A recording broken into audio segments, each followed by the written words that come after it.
ఇక్కడికి వచ్చిన తర్వాత నేను ఒక అద్భుతాన్ని చూశానండి. అది మీకు కూడా చూపిద్దామని ఈ లైవ్ నేను రికార్డ్ చేస్తున్నాను.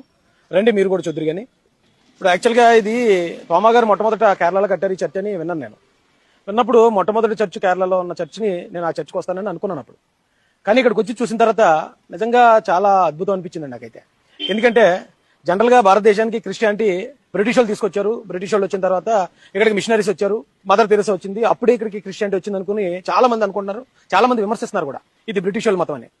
కానీ బ్రిటిష్ వాళ్ళకి తెలియక ముందే క్రిస్టియానిటీ భారతదేశంలోకి వచ్చిందనడానికి ఈరోజు ఈ చర్చ్ ఆధారం అండి. ఈ చర్చే దానికి ప్రత్యక్ష సాక్ష్యం అనమాట.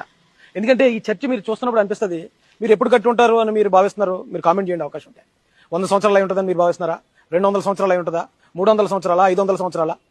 మీకు ఈ చర్చ్ ఎప్పుడు కట్టారో దాని డేట్ కూడా చూపిస్తానండి.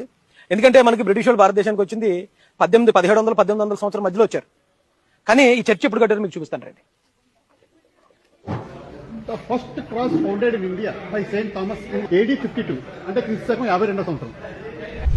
క్రీస్తు శకం 52వ సంవత్సరంలో కట్టారట. 52వ సంవత్సరం అంటే యేసు ప్రభు గారు సిలువ వేయబడి తిరిగి లేవబడిన తర్వాత 52 సంవత్సరాలకి తోమా గారు ఒక బోటు మీద ఆయన సముద్రం గుండా ముందు కేరళకి ఇక్కడికి వచ్చారటండి. ఆయన వచ్చి రావడంతో మొట్టమొదటి నిర్మాణం చేసిన చర్చ్ ఇది. అంటే ఇప్పుడు దాకా మనకున్న చాలా అనుమానాలు ఏంటి, ఇది విదేశీ మతం, వేరే దేశం వాళ్ళు తీసుకొచ్చారు, పైగా మన బ్రిటిష్ వాళ్ళు శత్రువులు